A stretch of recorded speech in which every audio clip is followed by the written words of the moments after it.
और अब अयोध्या से बड़ी खबर है, जहां रामनगरी में आज भव्य दीपोत्सव। तो प्राण प्रतिष्ठा के बाद ये पहला भव्य दीपोत्सव है। दीपोत्सव में सीएम योगी भी होंगे शामिल। 28 लाख दिए जलाकर बनाया जाएगा विश्व रिकॉर्ड। तो अलग अलग घाटों पर दिए जलाए जाएंगे। रामनगरी में सुरक्षा के पुख्ता इंतजाम यहां पर किए गए हैं, क्योंकि इस पल का साक्षी बनने के लिए श्रद्धालुओं की, लोगों की भीड़ भी वहां पर है। ऐसे में उन्हें कोई असहूलियत ना हो, इसको लेकर सुरक्षा पूरी तरीके से चाक चौबंद। चप्पे चप्पे पर पुलिस बलों की तैनाती यहां पर की गई है। तो 28 लाख दिए जलाकर विश्व रिकॉर्ड यहां पर बनाया जाएगा। और देखिए, इस बार की जो दिवाली है वो बेहद यहां पर खास रहने वाली है, क्योंकि रामलला अपने विराजमान जो है वो मंदिर में हुए और उसके बाद रामनगरी में ये भव्य दीपोत्सव आयोजित किया जा रहा है। देखिए, आज भगवान श्री राम जी के मंदिर के लोकार्पित होने के बाद दीपोत्सव का प्रथम कार्यक्रम है और इस कार्यक्रम को भव्यता, दिव्यता, अलौकिकता देने का पूरा प्रयास किया गया है और कई चीजें नए कीर्तिमान बनाने का स्थल काम होगा। आज के इस कार्यक्रम में भारत सरकार के माननीय पर्यटन और संस्कृति मंत्री गजेंद्र सिंह शेखावत जी यहाँ रहेंगे। माननीय मुख्यमंत्री जी तो प्रतिवर्ष रहते ही हैं। उसके अलावा ये मुख्य बात ये होगी कि परंपरागत रूप से भगवान राम जी का पुष्पक विमान से आगमन होगा। आगमन के उपरांत यहाँ मंच पे भरत मिलाप होगा और भरत मिलाप के बाद रथ के द्वारा जाएंगे और वहाँ पूरा कार्यक्रम रामलीला का मंचन के कार्यक्रम, उनका तिलक होगा, राय तिलक होगा, वो सारे कार्यक्रम। और देखिए क्या हलचल वहां पर है, क्या तैयारी है, रुक करेंगे। संवाददाता अविनाश हमारे साथ अयोध्या से लाइव जुड़ गए हैं। अविनाश, आपका रुक करना चाहेंगे। रामनगरी में आज भव्य दीपोत्सव, 28 लाख दियों के जरिए बनेगा वर्ल्ड रिकॉर्ड। क्या तैयारी, क्या तस्वीर वहां पर? बिल्कुल, देखिए, प्राण प्रतिष्ठा के बाद ये पहला दीपोत्सव है, तो जाहिर सी बात है कि इस दीपोत्सव को पहले से ज्यादा भव्य बनाने की कोशिश की गई है। और इस वक्त चूंकि मैं रामपथ पर हूं, जहां से झांकियां निकल चुकी है। देखिए, हर बार की ये परंपरा है कि दीपोत्सव के मुख्य आयोजन से पहले जो रामायण की झांकियां हैं वो निकाली जाती हैं। अलग अलग राज्यों के जो कलाकार हैं वो यहाँ पर पहुंचते हैं इन झांकियों में हिस्सा लेने के लिए। और देखिए, इन झांकियों की खास बात ये होती है कि इन झांकियों के माध्यम से जो रामायण के अलग अलग प्रसंग होते हैं उन प्रसंगों को दर्शाया जाता है। जैसे ये देखिए, ये जो झांकी बनाई गई है ये है अयोध्या कांड। ऐसे ही बाल कांड, सुंदर कांड, जो तमाम प्रसंग हैं रामायण के, उन प्रसंगों को इन झांकियों के माध्यम से दर्शाने की कोशिश की जाती है। और देखिए, एक दो नहीं बल्कि जितने प्रसंग हैं उन सभी प्रसंगों की झांकियां यहाँ पर आपको दिख जाएगी और उस पर जो कलाकार हैं, जो रामायण के अलग अलग किरदारों में आपको नजर आएंगे, वो इन झांकियों के ऊपर मौजूद हैं। साथ में अलग अलग राज्यों से जो लोक कलाकार हैं वो भी यहाँ पर पहुंचे हुए हैं। ये तस्वीर देखिए, जो कलाकार हैं वो, चूंकि यहाँ पर रामलला को ले जाया जा रहा है। आप लोग कहाँ से हैं? अयोध्या से हैं। अच्छा, आप लोग अयोध्या से हैं। अच्छा, रामलला को आप लोग पालने में ले जा रहे हैं? जी हाँ, उनका बाल स्वयं रूप दिखा रहे हैं। बाल स्वरूप जी। कहाँ तक जाएंगे आप लोग वहाँ रामकथा? जी। तो देखिए, ये तस्वीर देखिए आप, ये रामपथ की तस्वीर है। यहाँ पर सीधे तौर पर अविनाश, जो तस्वीर हम देख पा रहे हैं, आध्यात्म, संस्कृति और परंपरा का अनूठा संगम इसको सीधे तौर पर कहा जाए।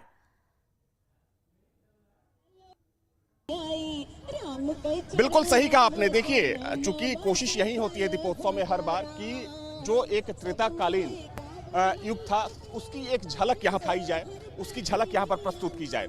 और वही कोशिश आपको यहाँ पर देखने को मिल जाएगी कि इन झांकियों के माध्यम से जो तमाम कलाकार हैं उन रंगों को यहाँ पर बिखेरने की कोशिश कर रहे हैं। देखिए, आपको थोड़ा सा मैं आगे ले चलने की कोशिश करता हूँ और दिखाता हूँ कि और झांकियों में क्या कुछ खास है और जो कलाकार हैं वो किस तरीके से परफॉर्म कर रहे हैं। देखिए, इन झांकियों को देखिए, ये अरण्य कांड, जो रामायण का एक प्रसंग है, अरण्य प्रसंग, उस कांड को इस झांकी के माध्यम से दर्शाया गया है।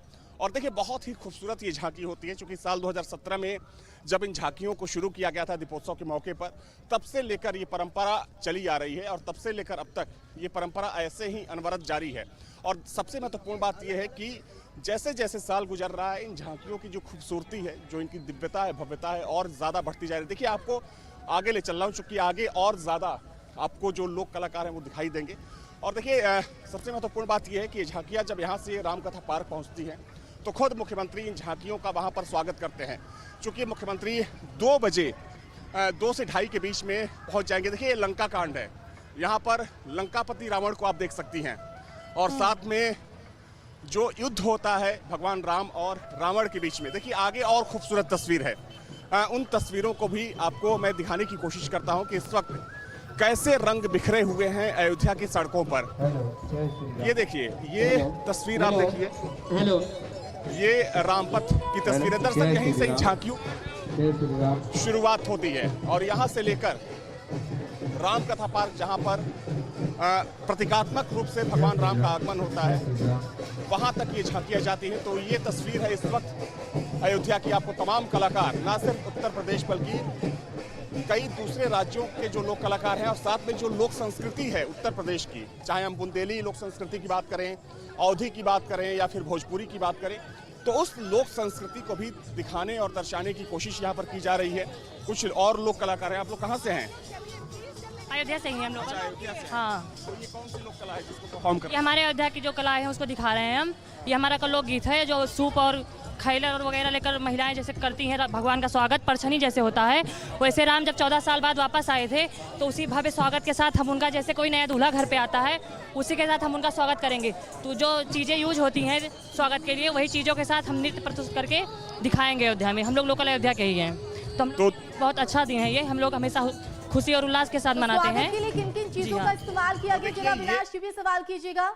तो यहाँ की लोक संस्कृति को यहाँ पर परफॉर्म कर रहे हैं। और देखिए ना सिर्फ अयोध्या यानी कि लोक संस्कृति है बल्कि दूसरे जिलों की जो लोक संस्कृति है, जैसा कि मैंने पहले कहा कि चाहे हम बुंदेली लोक संस्कृति की बात करें या जो एक विविधता देखी जाती है उत्तर प्रदेश में, उस लोक संस्कृति को यहाँ पर दिखाने की कोशिश की जाती है। क्योंकि महत्वपूर्ण ये है कि इस दीपोत्सव को देखने के लिए ना सिर्फ यूपी बल्कि देश भर से, दुनिया भर से लोग पहुँचते हैं बड़ी तादाद में।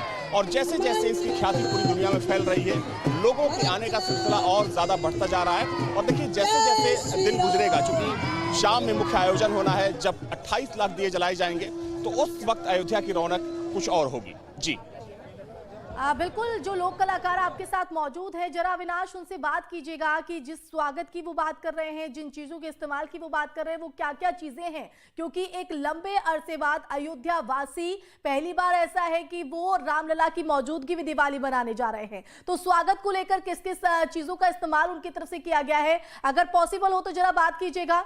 और इस उत्साह को लेकर लोगों के बीच भी जाइएगा कि आखिर वो इस दिवाली को किस तरह से खास मना रहे हैं। उनसे बातचीत कर लेते हैं। आप लोग कहाँ से हैं? नागपुर, महाराष्ट्र। नागपुर से। तो क्या आप लोग परफॉर्म कर रहे हैं? हाँ, परफॉर्म कर रहे हैं। क्या? ढोल ताशा पर शिवमुद्रा, ढोल ताशा पथक, नागपुर। ढोल ताशा। हाँ, ढोल ताशा पथक। पहली बार आप लोग? नहीं, हाँ, ये तीसरी बार है हमारा। तीसरी बार आए? हाँ, तीसरा वर्ष है हमारा। अब अयोध्या आकर कैसा लगता है? सॉरी, अयोध्या आकर कैसा लगता है? बहुत अच्छा लग रहा है।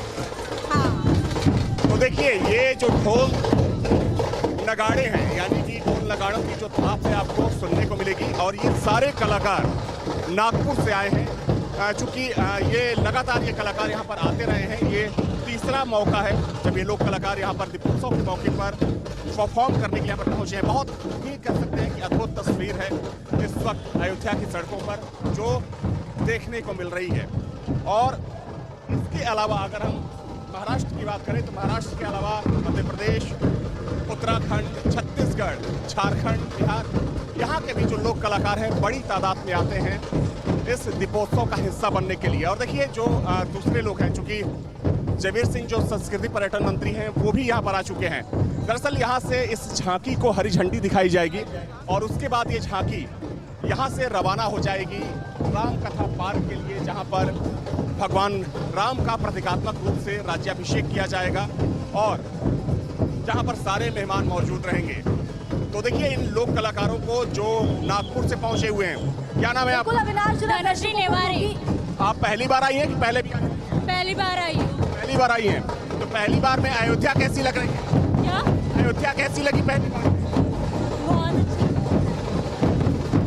देखिए ये खूबसूरती है इस वक्त अयोध्या की जो आपको बिल्कुल अविनाश, ये जो आध्यात्म, संस्कृति और परंपरा का अनूठा संगम है, ये वाकई मन को मोह लेने वाला है। और जो शायद दर्शक ना पहुंच पाए हों, वो देखिए न्यूज स्टेट पर इन तस्वीरों का नजारा ले सकते हैं, लुत्फ ले सकते हैं। वहां का जो युग, यहाँ पर त्रेता युग में जो पूरी तरीके से तब्दील हो चुकी है अयोध्या नगरी, उसका यहाँ पर वो नजारा, उसको उस पल को जो है महसूस किया जा सकता है। तो देखिए एक बड़ी बड़ी झांकियां यहाँ पर है। ग्राउंड से लगातार हमारे संवाददाता हर एक तस्वीर को आप तक पहुंचा रहे हैं, जो लोक कलाकार हैं। अविनाश, ओवर टू यू, और साथ ही साथ लोगों से भी जरा बात कीजिएगा। पर फूल बरसाए जाते हैं, जगह जगह लोग इकट्ठा होते हैं।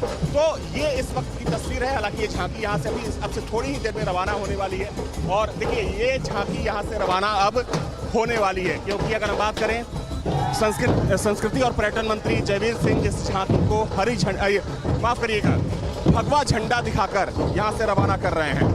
साथ में यहाँ के मेयर हैं, यहाँ के विधायक हैं, जो यहाँ के दूसरे पदाधिकारी हैं, जो प्रशासनिक अधिकारी हैं, वो यहाँ पर मौजूद हैं, जो भगवा झंडा दिखाकर इस झांकी को, इन लोक कलाकारों को यहाँ से अब रवाना कर रहे हैं। यहाँ से लेकर तकरीबन 3 से 4 किलोमीटर का चुकी वो दूरी है जब रामकथा पार्क की झांकी पहुंचेगी और वहां पर झांकियों का स्वागत किया जाएगा मुख्यमंत्री की तरफ से। मुख्यमंत्री खुद झांकियों का स्वागत करते हैं, इन कलाकारों का स्वागत करते हैं और उसके बाद मुख्य आयोजन की शुरुआत हो जाती है। मुख्य आयोजन यानी कि जब भगवान राम प्रतीकात्मक रूप से पुष्पक विमान से यानी कि चॉपर से पहुंचेंगे यहाँ पर मंच पर, भगवान राम का राज्याभिषेक किया जाएगा। मुख्यमंत्री मौजूद रहेंगे। गजेंद्र शेखावत जो केंद्रीय मंत्री हैं, उन्हें इस बार बतौर मुख्य गेस्ट यहाँ पर इनवाइट किया गया है, वो रहेंगे। और तमाम मेहमान, चूंकि देखा जाए तो अलग अलग देशों की जो रामलीलाएं होती हैं, वो उन रामलीलाओं की टीमों को भी यहाँ पर बुलाया जाता है उन्हें परफॉर्म करने के लिए। तो सारी टीमें रहती हैं, हजारों की तादाद में लोग रहते हैं और सबकी मौजूदगी में इस भव्य आयोजन की बिल्कुल अविनाश, इस हलचल को आप लेकर नजर बनाए रखिए। और देखिए 2 तस्वीरें लगातार आपके टीवी स्क्रीन पर। प्राण प्रतिष्ठा के बाद पहला भव्य दीपोत्सव है और इसी के जरिए वर्ल्ड रिकॉर्ड यहां पर कायम किया जाएगा। और इस बार की सरयू आरती भी बेहद खास यहां पर रहने वाली है। 1100 संतों के साथ सरयू आरती जो है वो यहां पर की जाएगी और इस पल का साक्षी बनने के लिए जो लोग हैं वो वहां पर पहुंच रहे हैं। अविनाश, देखिए यहाँ की जो झलकी है, यहाँ पर जो हलचल है, वहां पर जो खूबसूरत नजारा है वो आप दर्शकों तक पहुंचा रहे हैं। मुख्यमंत्री योगी आदित्यनाथ भी इस साक्षी पल का खुद यहां पर मौजूद रहेंगे। इसके अलावा उनके साथ कौन कौन खास मेहमान मौजूद रहने वाले हैं, पूरा कार्यक्रम किस तरह से रहने वाला है, वो भी जरा दर्शकों को बताइएगा।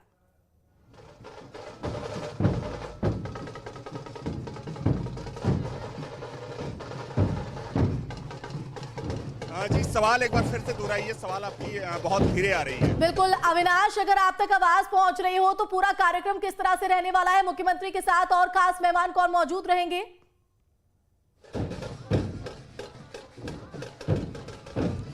देखिए एक बार जो कार्यक्रम है उसकी क्या रूपरेखा है, किस तरीके से कार्यक्रम को यहाँ पर रखा गया है, उसके बारे में आपको बता दूं। दरअसल तकरीबन 2:30 बजे के आसपास मुख्यमंत्री यहाँ पर पहुँच जाएंगे और मुख्यमंत्री के पहुँचने के बाद इस कार्यक्रम की शुरुआत हो जाएगी। हालांकि मुख्यमंत्री के साथ दूसरे मेहमान भी रहेंगे। पूरी योगी कैबिनेट है वो रामकथा पार्क में मौजूद रहेगी। सबसे पहले रामकथा पार्क से आयोजन शुरू होता है, उसके बाद जब सरयू आरती होगी सरयू किनारे, तो उस आरती में सारे मेहमान शामिल होंगे मुख्यमंत्री के साथ। और फिर सबसे आखिर में राम की पैड़ी, जहाँ पर 28 लाख चीजों को सजाया गया है। और ना सिर्फ राम की पैड़ी बल्कि राम की पैड़ी से लेकर 24 चरण से घाट तक ये तमाम चीजें सजाए गए। तो वहाँ पर तकरीबन 7-7:15 बजे के आसपास दिए जलाए जाएंगे, वहाँ लेजर शो किया जाएगा, आतिशबाजी की जाएगी और उसे देखने के लिए कह सकते हैं लाखों की तादाद में आप ये जो सड़क देख रही है माफ कीजिएगा रामपथ, ये सड़क अभी लोगों से पूरी तरीके से भर चुकी है। और न सिर्फ रामपथ बल्कि जो भी प्रमुख बात है अयोध्या में के जो प्रवेश द्वार है सब लोगों से भर चुके हैं और लोगों के आने का सिलसिला लगातार जारी है। क्योंकि मतलब ये भी है कि आसपास के सभी के लोग आते ही है, बड़ी तादाद में हम लोग इस दीपोत्सव को देखते हैं, दूसरी जगह से भी आने का। फिर से आपको तस्वीर दिखा दूं, देखिए ये तस्वीर इस वक्त ठीक है, आप हलचल पर नजर बनाए रखिएगा अविनाश। फिलहाल बहुत शुक्रिया तमाम जानकारी देने के लिए। तो देखिए इस वक्त अयोध्या नगरी बेहद खूबसूरत और त्रेता युग में तब्दील हो चुकी है। अलग अलग झांकियां लोगों का मन मोह रही हैं। तो यहां रुकेंगे छोटे से ब्रेक के लिए, खबरें लगातार जारी हैं।